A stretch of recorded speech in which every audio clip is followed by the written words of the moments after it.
कलयाहन्तकमलं कलयाहन्तकमलं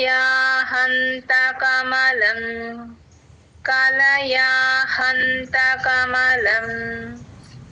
यदि క్రీడల్లక్ష్మీ చరణతల యది క్రీ అండి కా కింద రావద్దు సంయుక్తాక్షరం కాబట్టి దిక్రీ దాతో దాని కాని కలుపుతూ చెప్పాలి. యది క్రీడల్లక్ష్మీ చరణతల యది క్రీడల్లక్ష్మీ చరణతల యది క్రీడల్లక్ష్మీ చరణతల లాక్షారసచణం లాక్షారసచణం లాక్షారసచణం లాక్షారసచణం నఖానాముద్యోగైర్నవనలినరాగం విహసతాం నఖానాముద్యోతైర్నవనలినరాగం విహసతాం నఖానాముద్యోతైర్నవనలినరాగం విహసతాం నఖానాముద్యోతైర్నవనలినరాగం విహసతాం कराणान्ते कान्तिं कथय कथयामः कथमु मे कराणान्ते कान्तिं कथय कथयामः कथमु मे कराणान्ते कान्तिं कथय कथयामः कथमु मे कराणान्ते कान्तिं कथय कथयामः कथमु मे कयाचिद्वा साम्यं भजतु कलयाहन्तकमलम् कयाचिद्वा साम्यं भजतु कलयाहन्तकमलम् कयाचिद्वा साम्यं भजतु कलयाहन्तकमलम् कयाचिद्वा साम्यं भजतु कलयाहन्तकमलम् यदि क्रीडल्लक्ष्मी चरणतल लाक्षारसचणम् यदि क्रीडल्लक्ष्मी चरणतल लाक्षारसचणम् यदि क्रीडल्लक्ष्मी चरणतल लाक्षारसचणम् यदि क्रीडल्लक्ष्मी चरणतल लाक्षारसचणम् नखानामुद्योगैर्नवनलिनरागं विहसतां कराणान्ते कान्तिं कथय कथयामः कथमु मे कयाचिद्वा साम्यं कलयाहन्तकमलम् यदि क्रीडल्लक्ष्मी चरणतल లాక్షారసచణం. మ్యామ్ జై గురుదత్త. ఫస్ట్ పాదంలో నఖానాముద్యోతైర్నవే తాయే కదా మేడం? నేను గా చెప్తున్నానా అండి? అవును మేడం.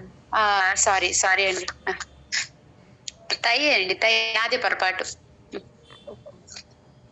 నఖానాముద్యోతైర్నవనలినరాగం విహసతాం कराणान्ते कान्तिं कथय कथयामः कथमु मे कयाचिद्वा साम्यं भजतु कलयाहन्तकमलम् यदि क्रीडल्लक्ष्मी चरणतललाक्षारसचणम् నఖానాముద్యోతైర్నవనలినరాగం విహసతాం कराणान्ते कान्तिं कथय कथयामः कथमु मे कयाचिद्वा साम्यं भजतु कलया हन्तकमलम् यदि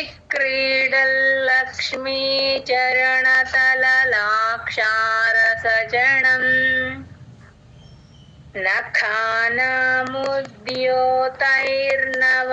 नखानामुद्योतैर्नवनलिनरागं विहसतां कराणान्ते कान्तिं कथय कथयामः कथमु मे कयाचिद्वा साम्यं भजतु कलया हन्तकमलम् यदि क्रीडल्लक्ष्मीचरणतललाक्षारसजनम्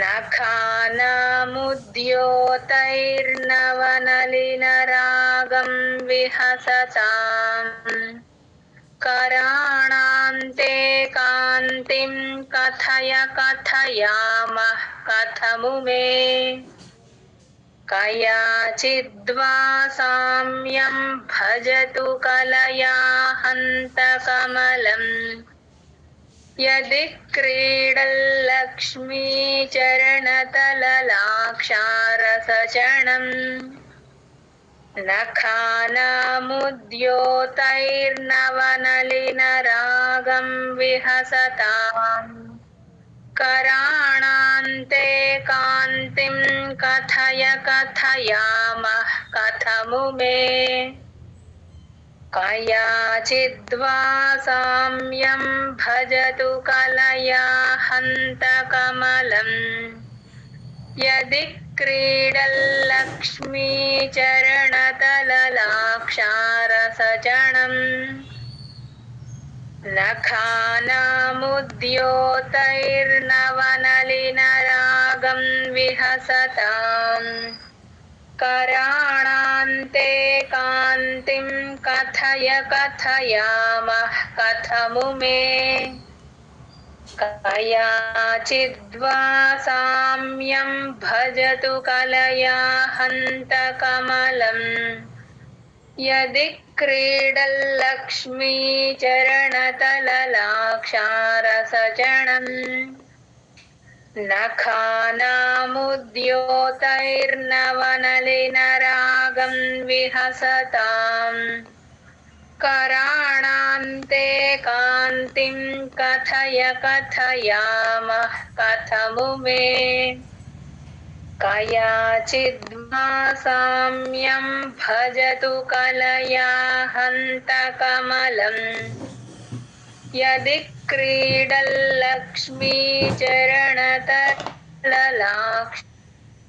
क्रीडल्लक्ष्मीचरणतललाक्षारसजनम् जयदत्तम् समं देवी స్కందద్విపవదన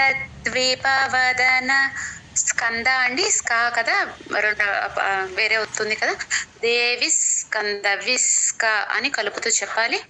తర్వాత ద్విపవదన ద్వి కూడా అంతే స్కంద ద్వి ద్విప అని కలిపి చెప్పాలి. సమం దేవి స్కందద్విపవదన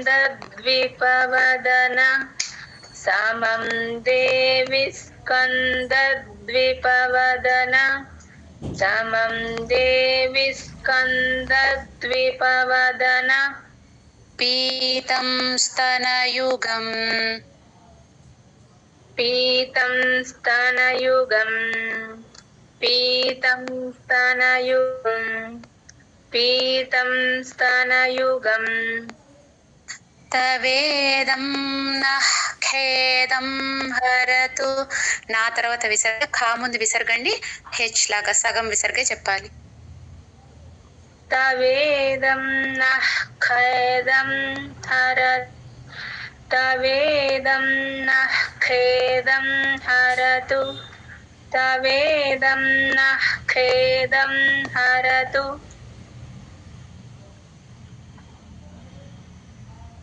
सततं प्रस्नुतमुखम् सततं प्रस्नुतमुखम् सततं प्रस्नुतमुखम् सततं प्रस्नुतमुखम् यदा लोक्याशङ्काकुलित यदा लोक्याशङ्काकुलित यदा लोक्याशङ्काकुलित यदा लोक्याशङ्काकुलिత హృదయో హృ అండి రుత్వం ఉంది కదా ఊ రాకుండా మధ్యలో చెప్పాలి. హృదయో హాసజనకః హృదయో హాసజనకః హృదయో హాసజనకః హృదయో హాసజనకః స్వకుంభౌ హేరంబః పరిమృశతి. ఒకసారి అందరూ ఇక్కడ గమనించుకోవాలండి. స్వకుంభౌ భౌ అక్కడ మహాప్రాణం ఉంది. హే రంబఫ్ రంబ అంతే అండి, అది హే రంబ. అది బాకి మహాప్రాణం లేదు. చాలా మంది అక్కడ చెప్తారు, పొరపాటును చెప్తూ ఉంటారు. బాకి మహాప్రాణం లేదండి, అది గమనించుకోవాలి.